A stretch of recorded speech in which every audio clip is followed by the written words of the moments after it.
so high tech, but at the same time it was really, it definitely shows that this is stuff that wouldn't have been around maybe even just a decade ago.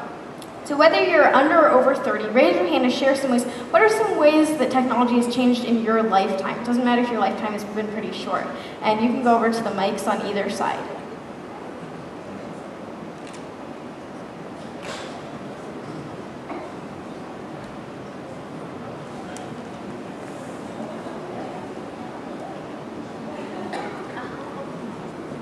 Well, there used to be stuff like Game Boys, and now there's DSIs and iPhones, so. Right, yeah. The Game Boys don't really have much. All they have is like, you play a game and that's just about it.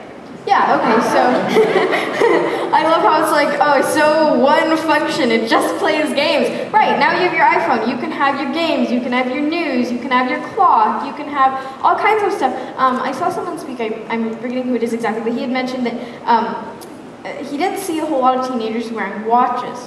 Why was that? Because watches only do one thing. Why have a watch that just tells time when you have your phone that tells time, does news, games, all that kind of stuff?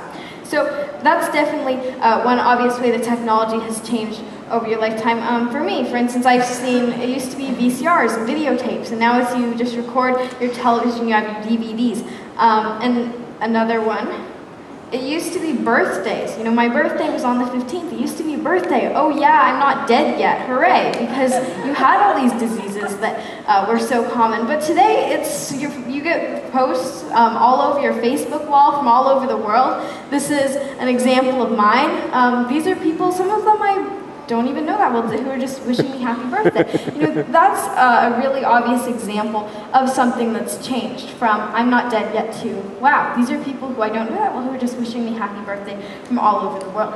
My generation, oops, I don't know.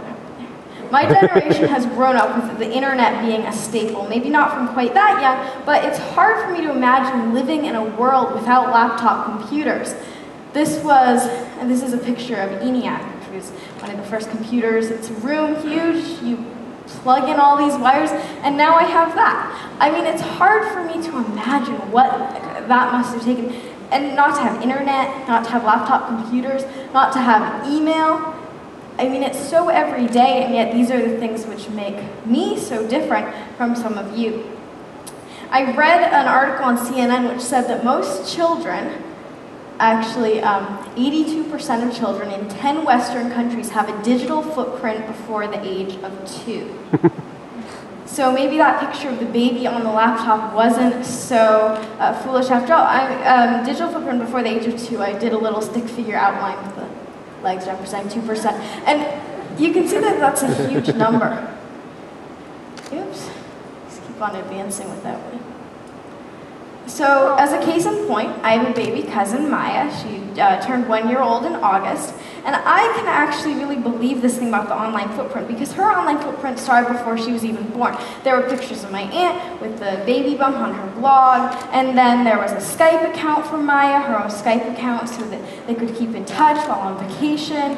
And then when she was born, lots of emails sent back and forth. So this online footprint is really developing. There are lots of kids who have Facebook and Flickr where their parents are posting photos. So this world that we're growing up in, the world from which your new students are coming, is one that's increasingly connected. It's hard to imagine one that's not. And it's not just about our digital footprint either. It can be about something as simple as where we get our news. How did you get your news 20, 30 years ago? Newspaper, right. You might get it on a newspaper, you might get it on a broadcast, and while a lot of people still watch the nightly news, now you have all these other options. We can get our news on our favorite blogs, on our Facebook wall, on Twitter. So raise your hand if you check news online on a regular basis. I'm seeing a lot of raised hands, so you guys have already made the switch. Maybe you go to CNN, maybe you go to the Huffington Post, all kinds of online resources for news. And sometimes these avenues provide more news than the conventional ones would. Maybe you remember during the protests in Iran, it was Twitter feeds that gave us our first-person accounts. Those are the eyewitness reports of the 21st century. Speaking of global connections, you might have heard some complaints about outsourcing. Outsourcing, as you may